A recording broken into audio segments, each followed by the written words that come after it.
The advice and opinions expressed by the host of Autism Live and her guests are meant solely as suggestion and should not be in any way construed as child-specific advice. Any choices you make in determining your child's treatment are completely at your own discretion. Dr. Doreen Granpeesheh is the Dr. Doreen is an expert in autism. Doreen Granpeesheh. Dr. Granpeesheh. Dr. Doreen Granpeesheh. Dr. Doreen Granpeesheh is a visionary in the field of autism. Now you can ask her questions on Ask Dr. Doreen.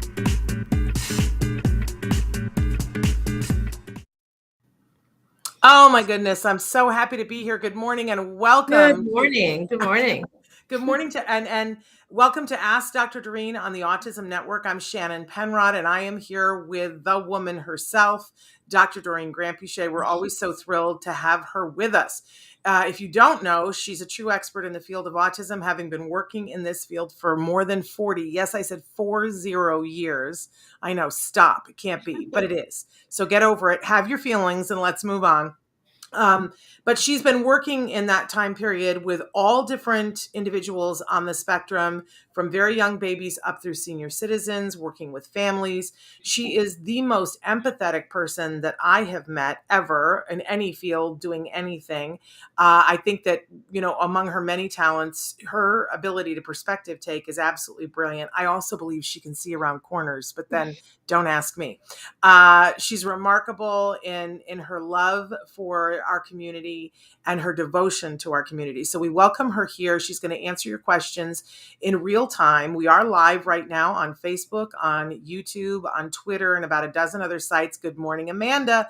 Amanda brought her blue hearts. She is already here in the front row. We love that.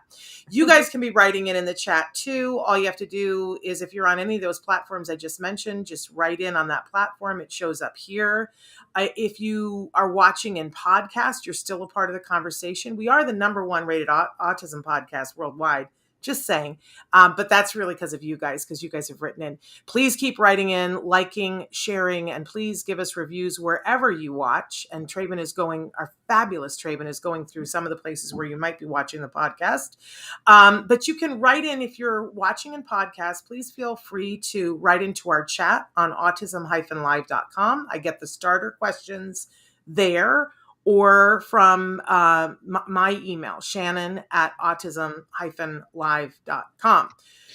Dr. Granpeesheh, how are you this morning? I'm great. Thank you so much. I'm actually in Florida, and so here it's the afternoon. But I am very happy to be with you, Shannon, and looking forward to answering a bunch of questions. And you look tanned and happy this morning. I know, it's unbelievable. I spend I took my dog for a 30-minute walk on the beach and I'm dark. I get tanned very, very quickly. It's the Middle Eastern skin pigmentation.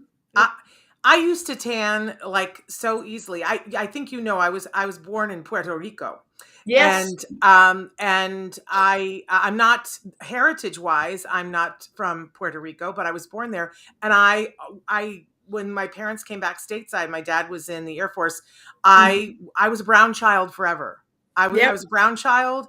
And then I don't know, something happened and all the pigmentation went for me, and I can't be in the sun at all anymore. I'm sun sensitive, and so now I'm just a ruddy person.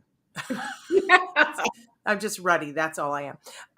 But anyway, good morning to everybody. Good morning, Holly. Good morning, Kirsten. Good morning, Cog. Good morning, Amanda. Again, so thrilled that you guys are here. I have to give the disclaimer that even though I believe that Dr. Granpeesheh is the preeminent expert in autism in our time, there is no expert who could give individual specific advice in this platform because they don't have eyes on the individual. It wouldn't be fair to the individual. And that one of my favorite things that Dr. Granpeesheh says is it has to be fair.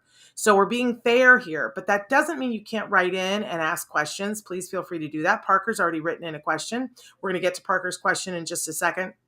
But please write in your questions. We'll get through as many of them as we possibly can. There were a few that came in the night that I wanted to get to really quick. First of all, if you watched yesterday's show, you know I went on a rant about how I hate it when people depict people on the spectrum as not having empathy. It just makes me crazy. It's a big lie. We're trying to stamp that lie out.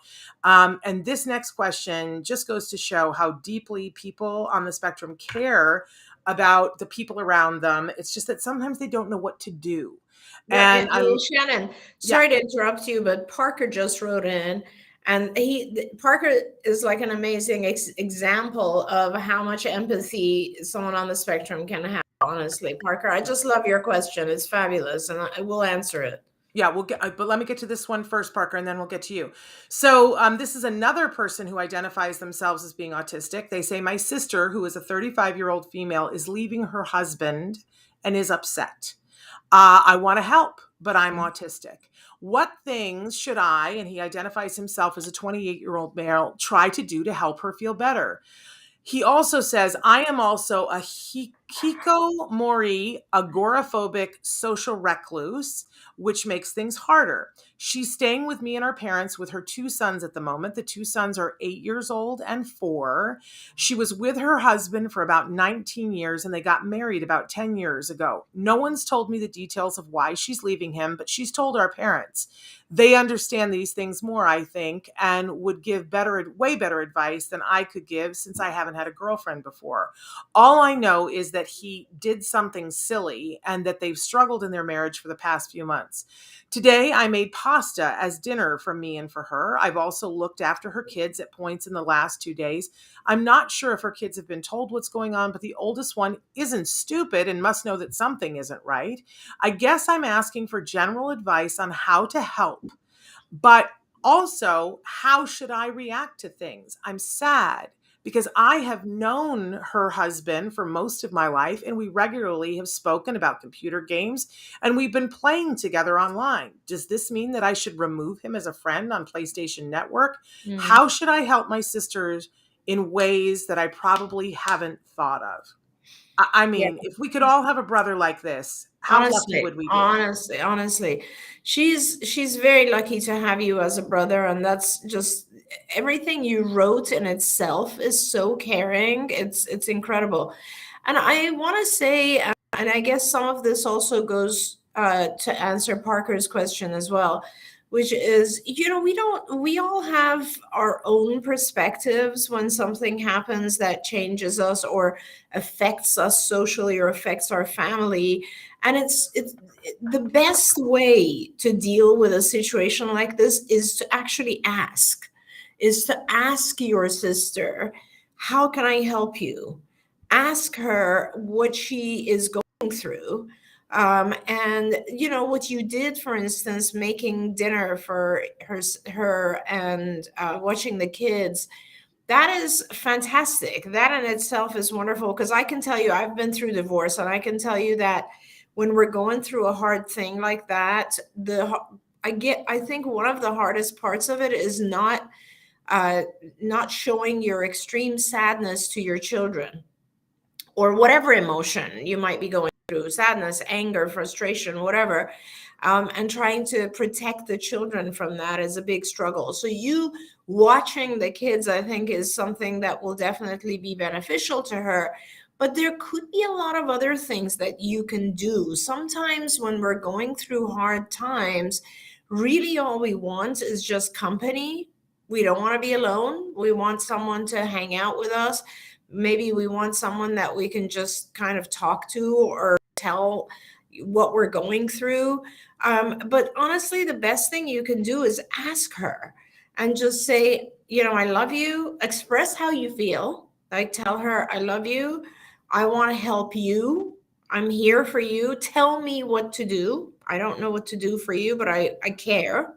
And then also tell her how you feel about the divorce itself. In other words, I also have a relationship with the person you are divorcing. I don't know if you want me to disconnect from them. Is it okay if I keep that person on my friend list? Because I also have some feelings towards this. I've played with this person. I've known them most of my life. Is it okay if I maintain a relationship? I mean, and I got to tell you, this is, I think it's something that happens with all of us. Like, it's very interesting. When I was a lot younger, and I just broke up in a relationship, like a boyfriend that I had, and my parents maintained a very close relationship with the guy. They would like invite him over and make dinner for him and all this sort of stuff. And it was really upsetting to me. Like, I was not talking to the guy. Meanwhile, my parents are having dinner with him. So, and I always remembered that. And I always told myself, when my kids are older and they have relationships, I'm going to be very respectful of how they feel. And then, interestingly, just yesterday, I think, or 2 days ago, was the birthday of my son's ex-girlfriend, right? And they were together for 3 years, a long time. And it occurred to me that I was about to write to her and say, happy birthday, my dear. I hope you're doing well, all this stuff. And it suddenly occurred to me, oh, I'm kind of doing the same thing here. And he might not want me to do that.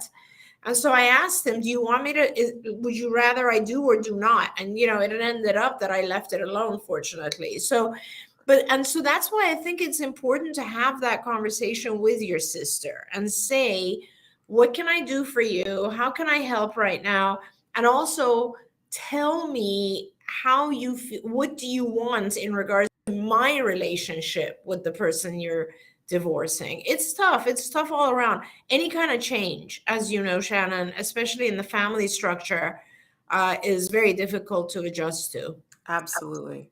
Can I throw one more log on that fire that I've learned the hard way? Love your log. That no matter what, like, you always want to be in support of your sister, obviously, and you can let her know that you're choosing her, but no matter what, don't engage in bashing the person that they're leaving.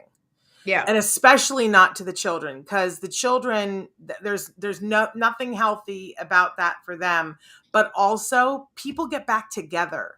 Sometimes that happens. And if you say, oh, well, I don't think in this case, because I think you liked him. But if you say, oh, well, you know what, he's a no good dirtbag, and then they get back together, you got no place to walk that back. So listen to them, but you don't have to also add in if he's done something that was silly, or something that was wrong. Yeah. Just listen, don't feed into it, and certainly don't bash that person to the kids. And just remember, I guess, that whatever he did may be more hurtful to your sister than it is to you or to the rest of the family. And so it's important to respect her feelings, I feel like, because and they will change. And the other thing, also with what Shannon was saying, is you may need to distance your relationship a little bit right now with the person. That doesn't mean that's going to be the case forever. A lot of times afterwards, we reestablish some form of relationship with the person who used to be close to us. Absolutely. And now to pivot to Parker's question, which is in the same ballpark, but different. Parker says, hi, Dr. Doreen, here is a question. My mom broke her wrist on Wednesday. We're so sorry to hear that, Parker. And my stepdad has had to take a leave of absence due to it. I don't feel like I'm doing a good job coping with this. I'm caring more about my routines, like Jersey Mike's on Tuesdays. I need help handling this better. This is causing my family a lot of hassle. Please help me to be a better son and to do better. And then he says, let me add on, my stepdad is also helping me a lot as well. And he is one of those people that doesn't get autism in general. He's a Southern person who believes in rules. I want to help him as well. Please help my family. Also with my sister in college and doing her internships. Plus externship. I don't even know what that is. Diagnosis of bipolar. I'm also afraid that she will go manic again. Sorry for the bother. It's never a bother, Parker. We absolutely adore you. So thank you. Honestly, for Parker. That here. Yeah, you're awesome, Parker. This is not a bother at all. And thank you so much for sharing all of that with us. Let's see if we can give you some ideas here. So whenever a tough thing comes up in my life, I like to sit back for a minute and think, okay, what is it that I can or am meant to learn that will help me come out of this a better person? And I feel like almost every, I'll say every single difficult experience in life teaches us something. Sometimes we don't recognize the lesson that it's supposed to teach us, so it keeps going around in cycles and comes back to our life until we eventually learn the lesson. But my feeling is there are two people here in particular that were meant to learn a particular lesson, different lessons. And that is, like as a result of your mom kind of being taken out of the game for a little while due to her wrist injury. One person is your stepdad, who is learning to be more involved and possibly also learning to help with autism, and is learning a little bit more open-mindedness regarding autism. So that's the experience he's having. It sounds like he's stepping in a little bit and helping more, which is a really positive thing. And through this period of time, who knows, you and he might establish a closer relationship, because now he's also helping and understanding some of the things you go through. So he might learn some more and become more aware. So that might be what it means for him. What it means for you, Parker, is maybe this is a fabulous opportunity for you to become a little bit more flexible. And it's just an opportunity. So you don't have to take this. You can also continue to insist on routines. But I want you to think about the possibility that this is a chance for me. This is an opportunity for me to maybe alter one of my routines, not all of them, one of them. And Jersey Mike's on Tuesday might be the one, or it might be another one. You list out, and Parker, I always love how eloquent you are in your writing, honestly. So just write a list of the things that are routines for you, and you being so aware, and you're just such an aware individual that I'm pretty sure that these routines, what they are is they give you a sense of safety and security from any kind of anxiety that you might be experiencing as a result of kind of an uncertain world, right?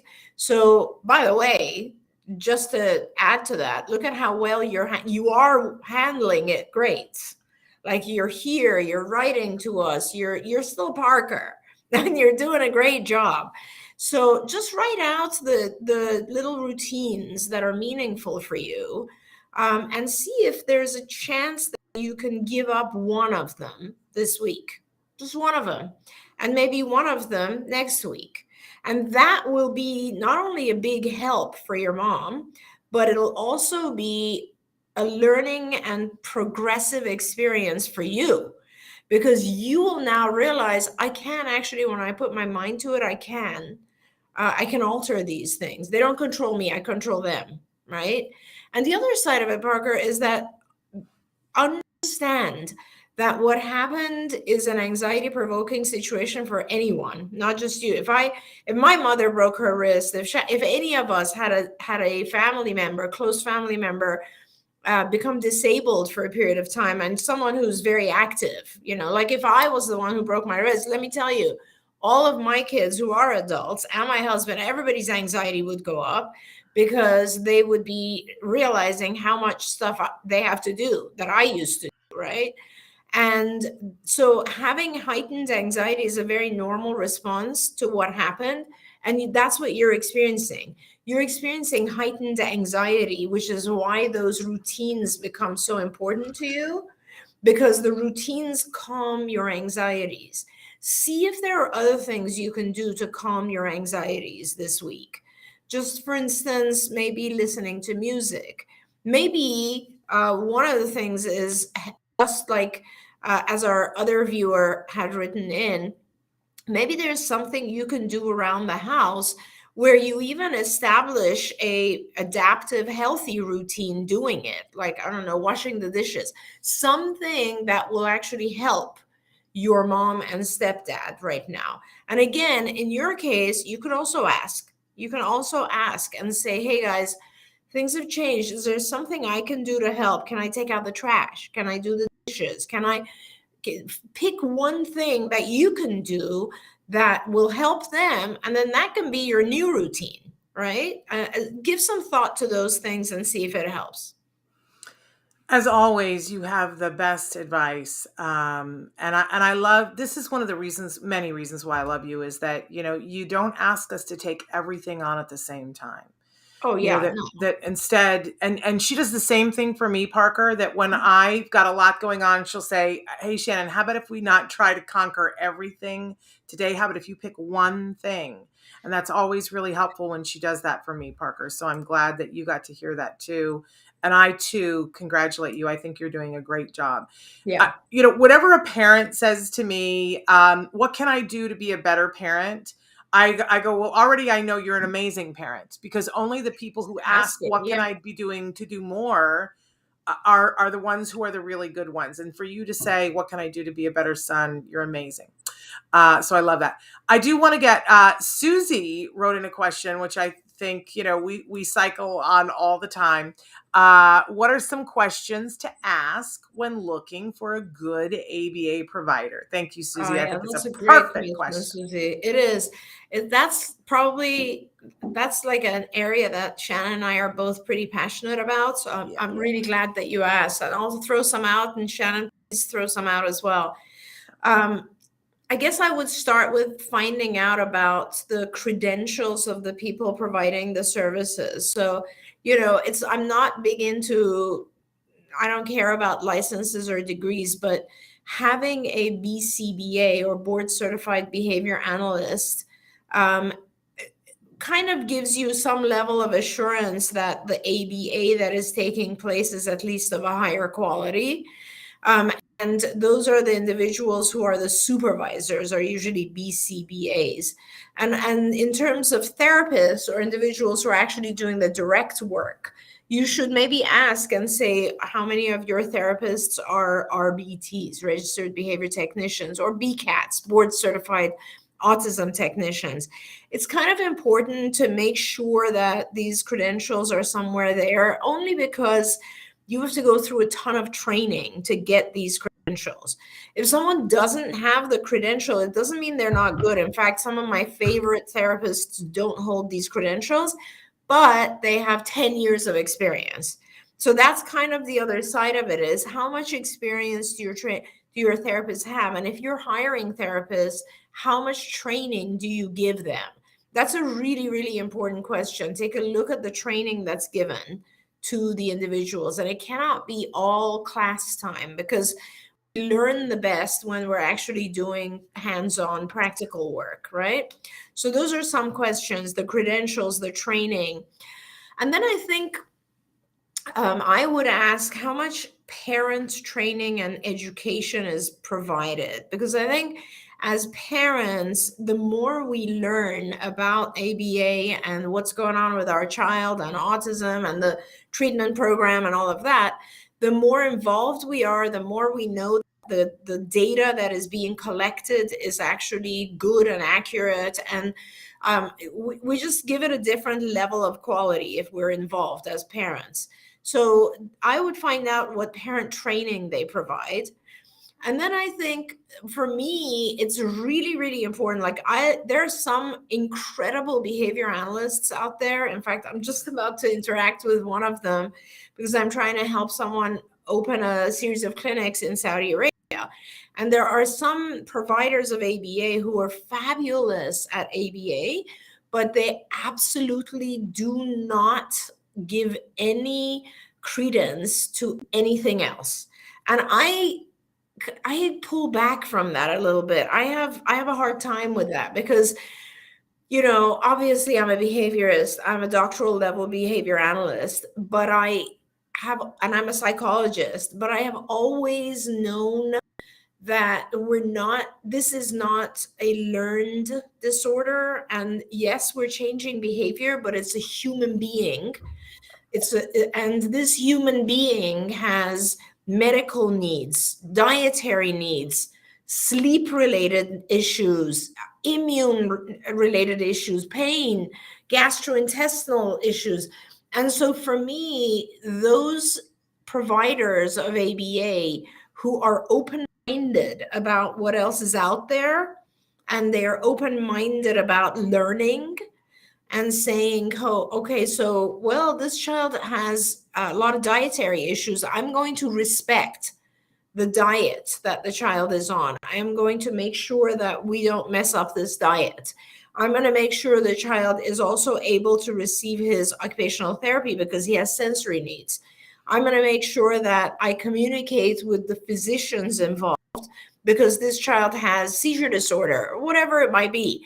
I think ABA providers who have a multidisciplinary approach are, in my mind, going to be more successful because they just, they take care of the whole organism, the whole person, rather than looking at it as just a black box with behaviors.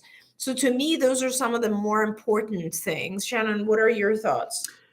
I think there's so many things, right? But I think one of the things that you have to ask out the gate is how much availability do you have for therapists? If I prioritize ABA and say that I'm going to get my child to be with your therapists for the number of hours that the prescription is written, can you fill that prescription?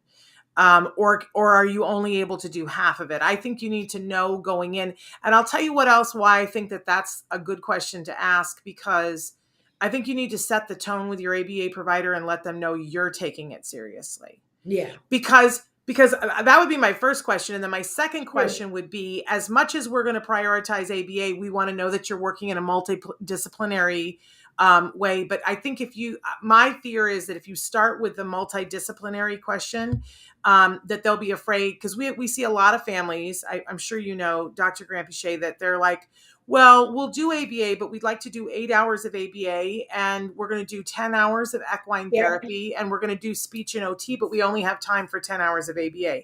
Whereas, I mean, if I could give you anything, I would say to you, depending on, let's say your child has a prescription for 30 hours of ABA, I would tell you to go do the 30 hours of ABA and then go do the 10 hours of equine therapy. Make sure that you do the speech and the OT, and you do all of them.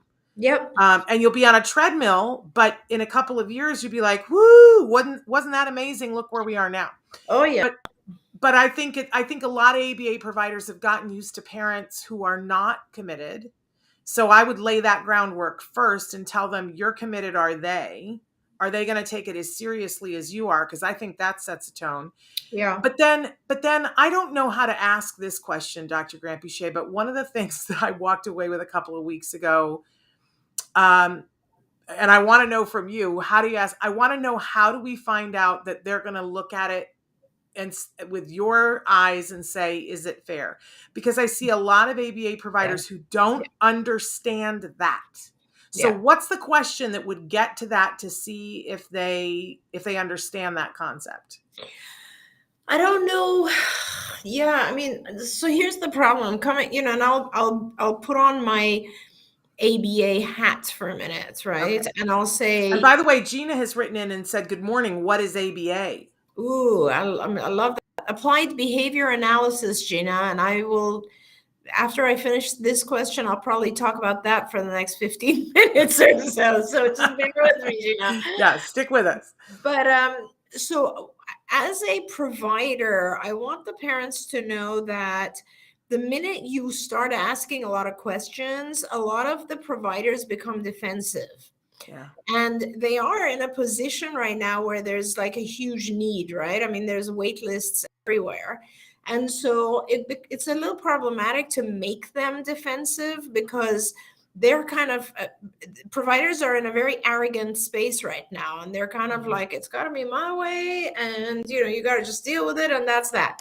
And so it's very, very hard. And what Shannon also said is very true, is like a lot of these providers don't even have time So they will take you on as a patient, and then they're supposed to provide you 20 hours and they provide you 10. That's a problem too.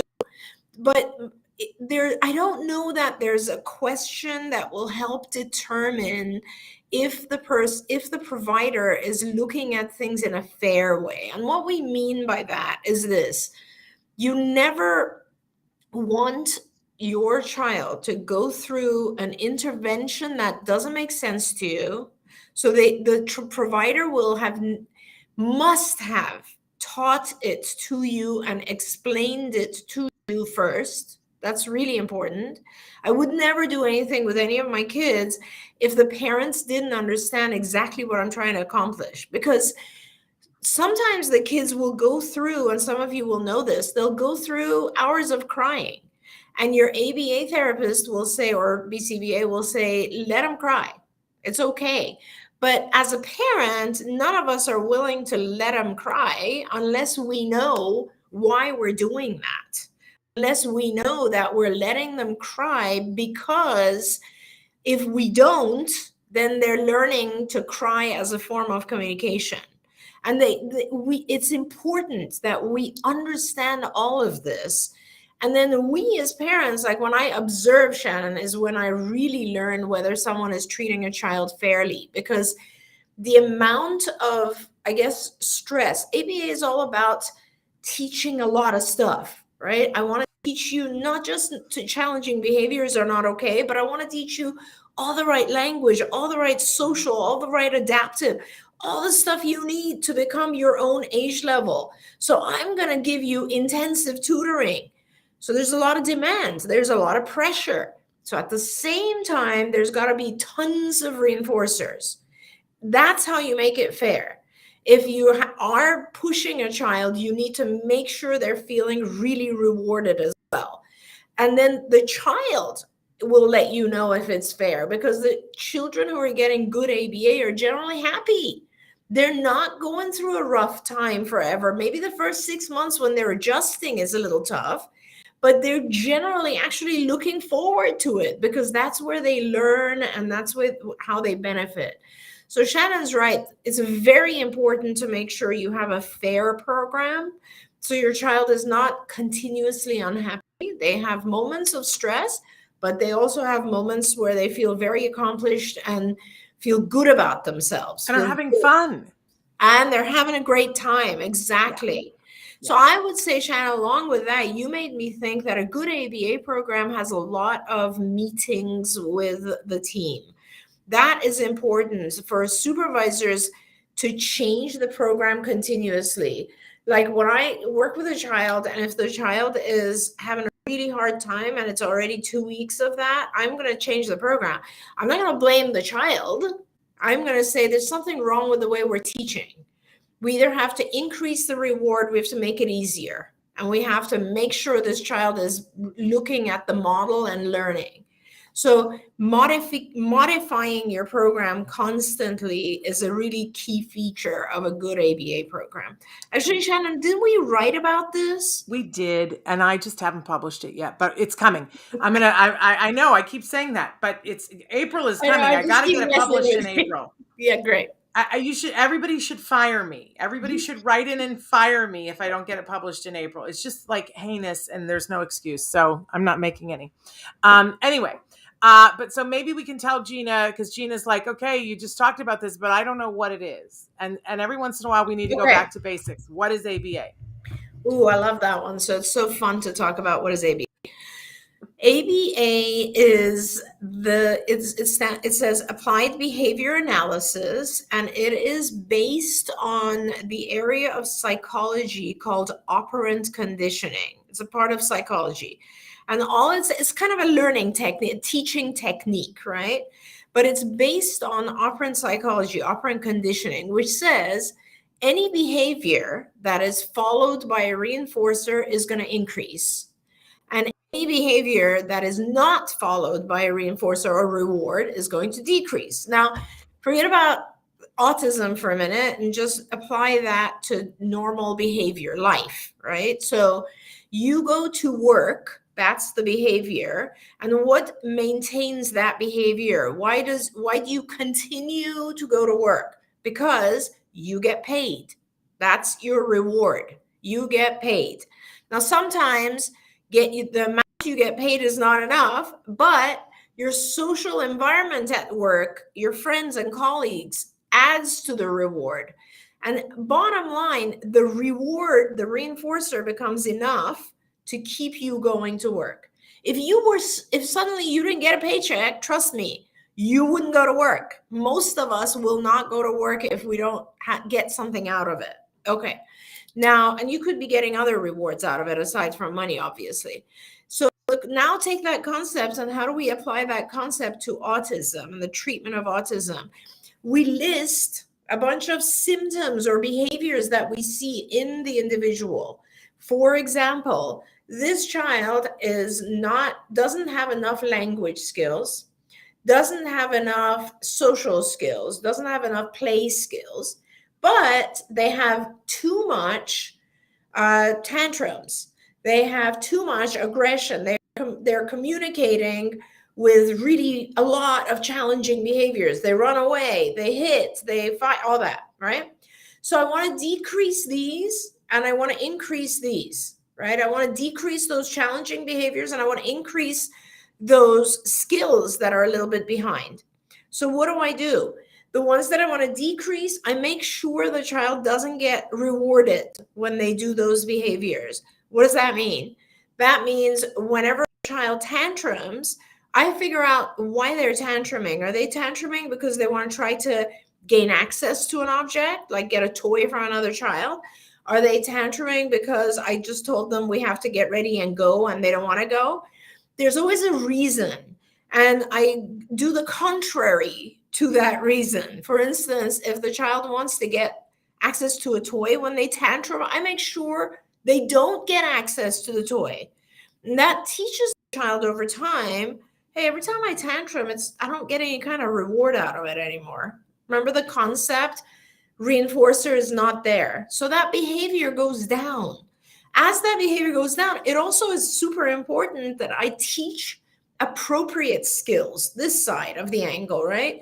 So all of these things, the social skills, the language, the play, the adaptive, all of these things that are behind, you model them and you get the child to do them and then you reward them.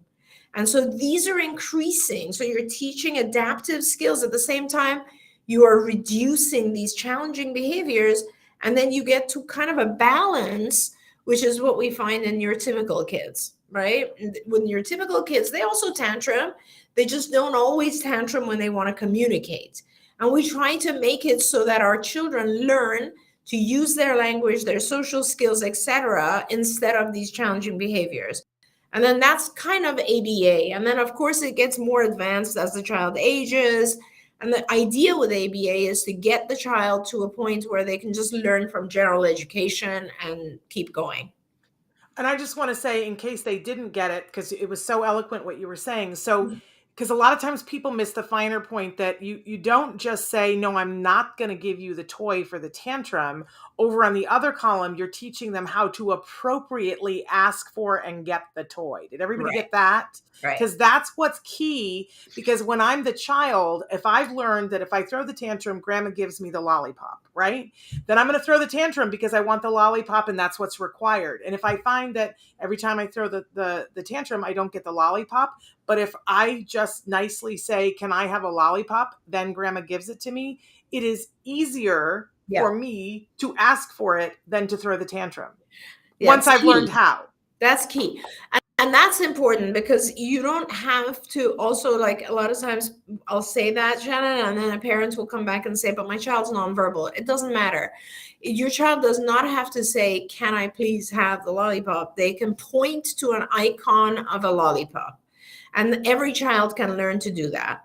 And that gesture, that particular touch an icon, touch a picture of a lollipop, touch the lollipop, that kind of thing is going to be easier than the effort it takes to tantrum. And it is very, very important to teach those replacement skills. Well, it's fair. It's fair. It's fair. This is the thing. That's Yeah. right. And if you don't, let me tell you, you'll know right away, because your child will stop the tantrum, but they'll do something else, Yes. which is maybe they'll throw an object now or something like that. So it's super important to make it fair and positive.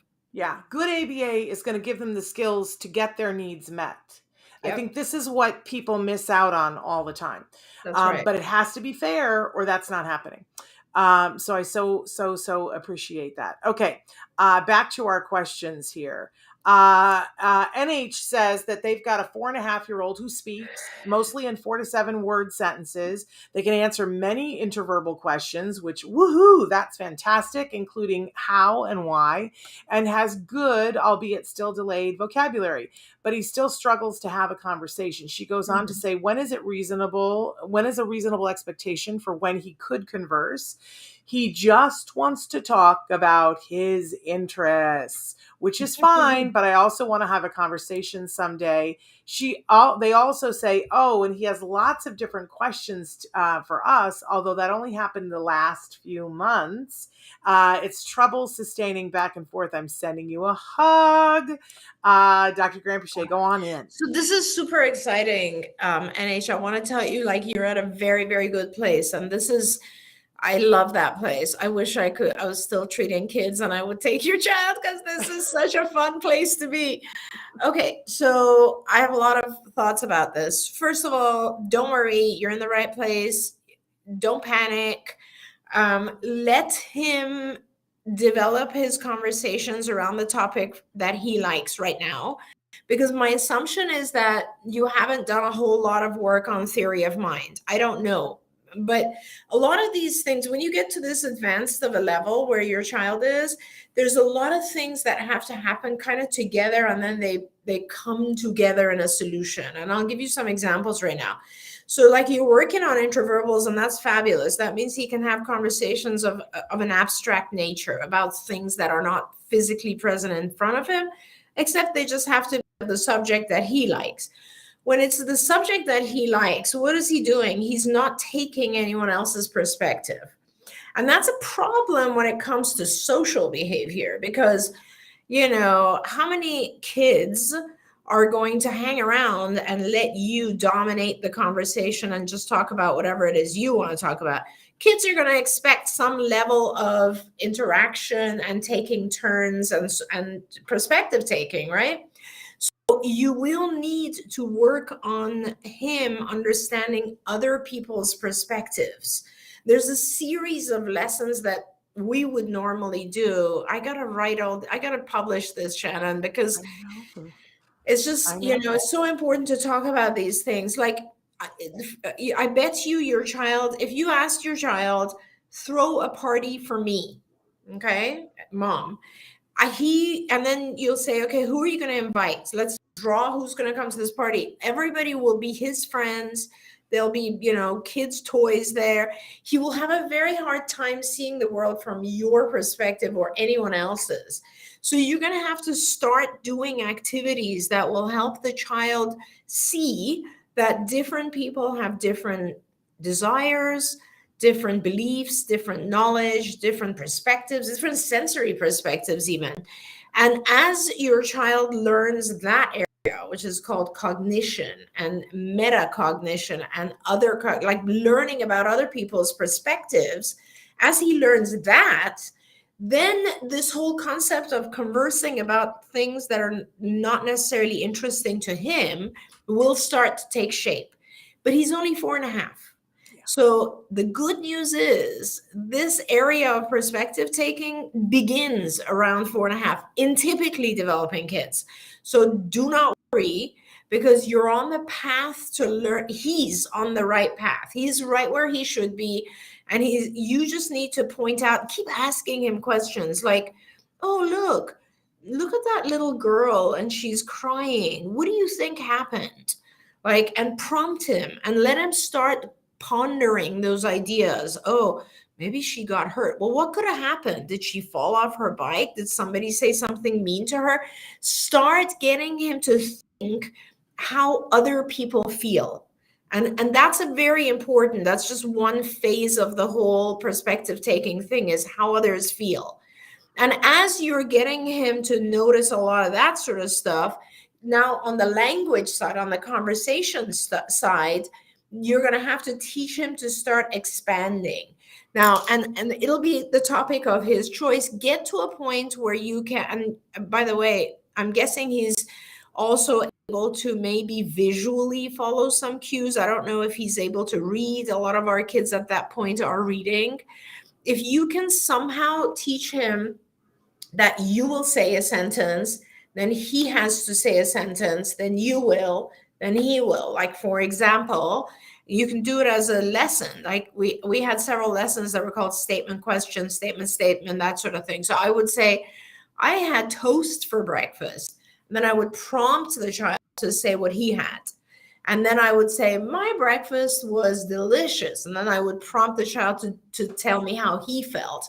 And so this is how you start to build interactive conversation, is getting the child to understand that there are, you take turns. It's like sharing, turn taking, but in language. And there's tons of lessons that can help with this sort of thing. The curriculum that we wrote was called Skills. I'm not sure if it's available online. Again, I heard it is. You might want to look it up, Skills for Autism. If it is online, I highly recommend it, because you'll be able to go in there and see a whole bunch of activities that will help your child get to conversation. Now, everything I said is only conversation with you or conversation with like a therapist.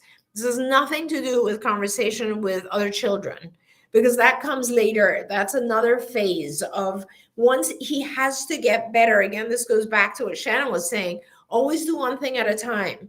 He has to get better at conversing with you, taking turns with you, and going on a different subject. And as he improves there, then you can introduce other kids, and then one other kid, and then you can work it with one other kid, and then multiple other kids. But for now, allow him to stay on his subject as long as he starts to take turns and increases it. It can't always be the same thing. And by the way, the same statement. And by the way, the fact that he's asking a lot of questions is a good thing. It'll drive you crazy for a while, but that's okay. Yeah, the reason why when I was saying certain things and I was smiling so bright, because I knew they were really good signs, and I know it's a very exciting time for you. And when you're able to do interverbals and ask those questions, oh, it's such an exciting time. It is. I know though that when I was there, I was like, well, when are we going to get to the point when he can write a 22-page term paper? It's just so hard to be in the moment. But I appreciated when other people went, oh, no, you're right on schedule. So you're right on schedule. We're sending you hugs. It's going to be good. Yeah, and I just want to say real quickly, because I saw the next, that NH had also written that I read a lot of books to him where we talk about the character's feelings and motives. He's good with feelings, but not as much with understanding their motives or beliefs or knowledge, which is fabulous. And you can give him choices. The best way to teach kids is give them choices. When we just ask a question, recall of a concept they're not familiar with is hard. But if you give them choices, like for instance, you can say, so do you think she did that because she wants to help or because she's mad at him? That kind of thing. If you give him choices, he'll start to put it together and fill the gaps. Wonderful.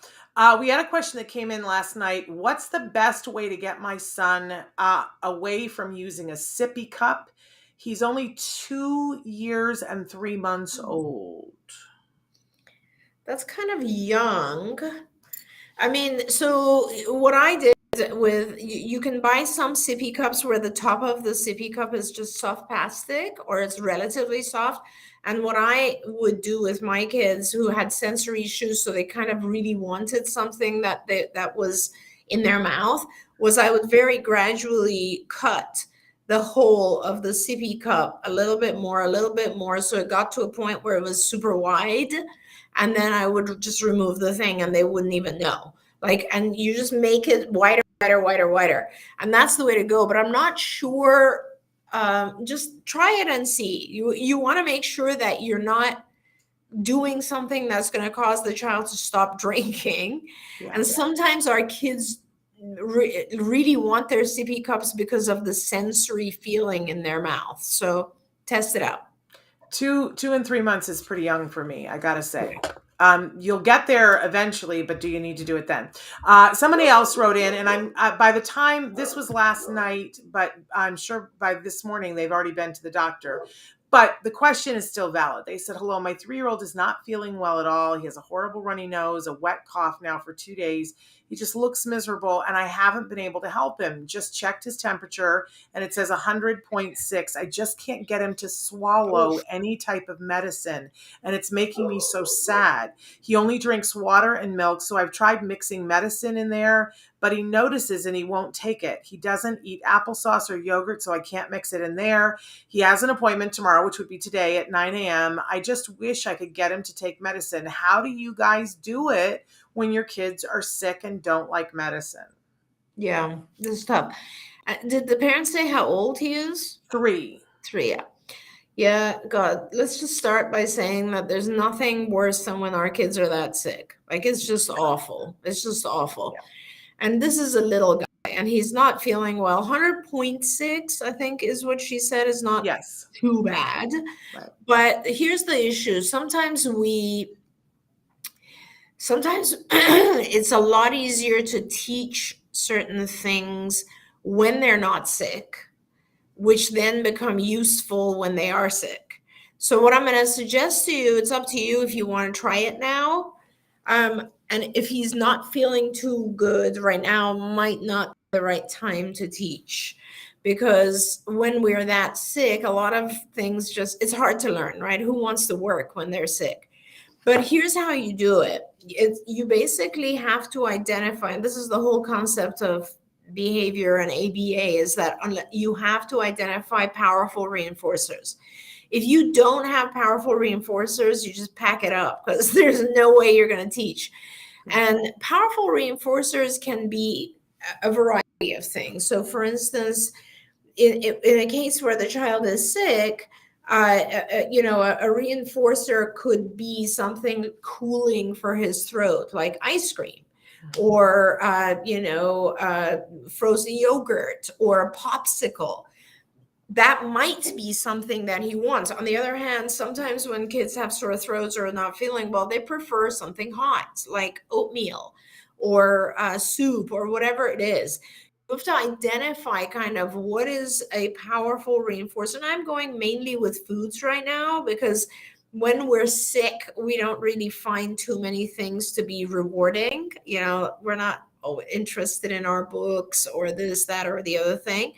But essentially, then what you do is, and this is why it's important to do this when he's not sick, because the key medications for cold, for instance, are going to be things that are pretty harmless outside of the cold. In other words, let's say you have, either ibuprofen or acetaminophen. So that's Advil or Tylenol, or Motrin or Tylenol, one of those, right? That you're going to give a 3-year-old in liquid form. And then the other thing is probably going to be something for a sore throat or a cough, like let's say Delsum or something like that, which is guanfacine. It's not a big deal. And maybe you want to also be able to teach him to blow his nose, which we talked about actually last week, and I'll talk about again. And you want to teach him to take maybe saline through his nose so you can wash out his nose. If you do those 3 things, most kids recover from a cold over that, right? So whether you're trying it when he's sick or not, it's totally fine to actually teach him to take those medications even when he's not sick, because they're not intense medications. And the way that you do this is you take, usually we use droppers with our 3-year-olds, or later on you can give him one of those little cups. But if he's not used to it, you're going to use one of those droppers, those big ones that have a funnel on the end. And you're just going to take a tiny, tiny, tiny bit of, let's say, the Motrin. And you're going to have in front of you a spoon of ice cream. And you're going to say, do you want the ice cream? Take this first. And you get him And he might not be happy about it, but you just have him try it once or twice, where you give him a tiny bit of the Motrin, and then he can have a whole bowl of ice cream. And then tomorrow you're going to do a tiny bit more of the Motrin and a bowl of ice cream. And gradually over time, you will increase, and this really just depends on him. And it's not necessarily a pleasant experience, but it is followed by a pleasant experience, which is the ice cream, right? So a lot of kids, you have to go at whatever the child's kind of tolerance level is. So you basically will give him more and more of the medication to the dosage level, up to the dosage level, followed by less and less of the ice cream, because we don't want to have to, like, every single time give our children a bowl of ice cream, right? So you just reduce it a little bit so that it's manageable. But the bottom line, this goes back again to that whole being fair thing, you can't always teach it when the child is sick, but the concept is make it fair, reduce the amount of medication that you're asking them to take, and increase the reward. That becomes a level of fair. Then over time, you can increase the medication and reduce the reward because they get used to it. And just if you think about it like life, right? We get used to doing more and more for the same amount of reward in life. So it's a general process, a gradual process, but it is super, super important to do. The blowing nose thing, I'll be very quick, is basically you just start with a tissue. You hold the tissue in front of the child's mouth and nose, and you tell them to blow. And you can model it like that. And you can use other things like a candle or one of those party favorite things initially if the child doesn't know how to blow. But you get to a point where they will blow and the tissue moves, right? And then you will get to the next stage, which is you hold their mouth and you tell them blow with your nose to make the tissue move. And then they'll go like that and the tissue will move. And now they know how to blow with their nose. And as they do that, stage 3 is you just take the tissue closer and hold it and then tell the child to blow. And that way you'll get some stuff out. Until then, I recommend, and it's not pleasant, but it is a way of, is just using either a neti pot or saline spray just to make sure that you're washing stuff out. Because a lot of times with our kids, if we don't know how to blow, they end up just getting sinus infections, which can be problematic later on. Absolutely. Amanda's written in and said that suppositories for pain relief. Some kids you can do that, other kids you can't. And that now they have patches that are Patch MD that also have vitamins and other medicines in them. I didn't know that. And that she's also seen parents put a pill in a banana or hide it in other foods. I will tell you that for us, we sort of focused on everything outside the body. We would use medicines when we had to, but what I did was I got a really good vaporizer that has the little cup in it to put things in. Like eucalyptus and menthol stuff. Exactly. And I will tell you, not that I want to advertise them here, it's the only thing I've ever bought from Arbonne. They sell, it's a canister of menthol and things that you put in the little thing, and it'll loosen up anything and anybody. It's the greatest stuff ever. And believe me, it's expensive. But we also, whenever my son would get a fever, we would take the softest washcloth that we had, and not cold water and not hot water, just room temperature water, and just wipe him down. And then once you wipe them down, you wrap them up in a quilt, and it like breaks the fever. It's kind of amazing how it works, and they feel so comfortable. Like it's a little bit while you're doing it, because they'll go because it feels weird, but then the relief that they feel is amazing. We focused on all of the outside stuff, but sometimes you have to do medicine. Sometimes it's absolutely essential. So please follow anything and everything that is helpful there. We're out of time. I don't know how this happens, but we're out of time. And that makes me sad because we didn't get through everything. But I apologize to anybody whose questions we didn't get to. You can't even imagine how much we appreciate you guys. Dr. Doreen is going to be back next Tuesday. I want you guys to know that on tomorrow's show, we're talking with an autism dad who's invented bed pods that help create a sensory experience in which kids feel safe and want to stay in their beds. So we're going to be talking with him about that. That's so pretty cool. Isn't that? They're called Z pods. And so I don't know a whole lot about them, except that they look like they came right off of a spaceship. So the kids love them. So we're going to be talking with him tomorrow. And then on Thursday's show, Let's Talk Autism with Shannon and Nancy. Nancy and I, for the first time, are welcoming Aviva Paskowitz from the Ed Asner Center. She's an artist. She's the coolest thing there is, and works with individuals on the spectrum to express themselves artistically. And the work she does is amazing. So we're excited about that. And then next week, it's just full craziness because it's the first week that will actually on Friday be in April. But so the lead up to it next week on Monday, we have Dr. Jed Baker, who I've talked about before on the show that I think is wonderful. He wrote No More Tantrums, but he also wrote the book on treating anxiety on teenagers that I recommend to everybody. He's going to be here with us live on Monday. Then we have Dr. Granpeesheh on Tuesday and Wednesday and it's insane. And when you guys see who we're having on in April, we already have Holly Robinson Peake going to be joining us. We have Temple Grandin going to be joining us. We have Stephen Shore going to be joining us. It's going to be off the chain, you guys. We're really, really excited about it. So all of that coming up. Make sure that you're subscribing to our channel so that you get notifications because it's too much. It's too much. So Shannon, I don't know if you've already told the viewers that we're shortly moving back to the studio, which is very exciting. I posted the first picture the other day from the studio. I was so hopeful on St. Patrick's Day because, the walls are going to be all green. I was so hopeful that I was going to be able to show you my new favorite green place, but it was still the primer.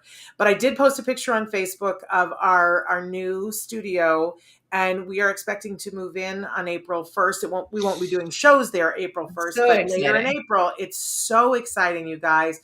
And it's bigger and better. And we're just a Twitter about the things we're going to be able to do there, which reminds me, I said all those things. Don't forget, if you can't get enough of Ask Dr. Doreen, which is all of us, tune in to Ask Dr. Doreen. You can go there right now and ask her a question.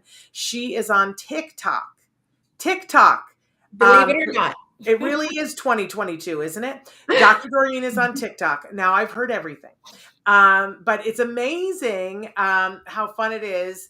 I now love TikTok because I'd never done TikTok before, but there are a lot of crazy videos and I get to see all the things that the pet dogs do. And every time I watch something, like I'll get 2 videos in and then the next video is Dr. Doreen telling me something. And I go, look at that. TikTok knows me. They know what I like. The last question they want to know, are you seeing kids right now? I am, but I'm very, very sporadically in LA. So it's really, really difficult for me to see kids right now. I think I will probably start seeing kids again just for maybe diagnosis and maybe for some evaluation or guidance, kind of like we do on the show. Maybe in April, later in April, once our office is set up. So we'll keep you updated for sure. And hopefully my schedule will open up and I'll start seeing more kids. All right. That's all we have time for today. Thank you to Dr. Granpeesheh for everything always. And always a pleasure. And thank you to all of you and all the amazing things that you're doing with your lives. We just really appreciate getting to spend this time with you. We'll be back tomorrow talking about those Z pods. Until then, give your kiddos a hug from me and one for you too. Bye-bye for now.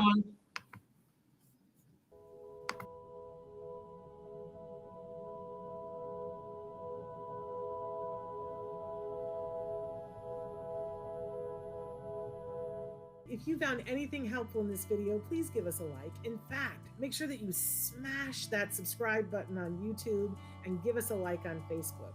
You can also follow us on Twitter and on Instagram for important updates. And please download our free podcast wherever you get your podcasts. Thank you so much. See you next time.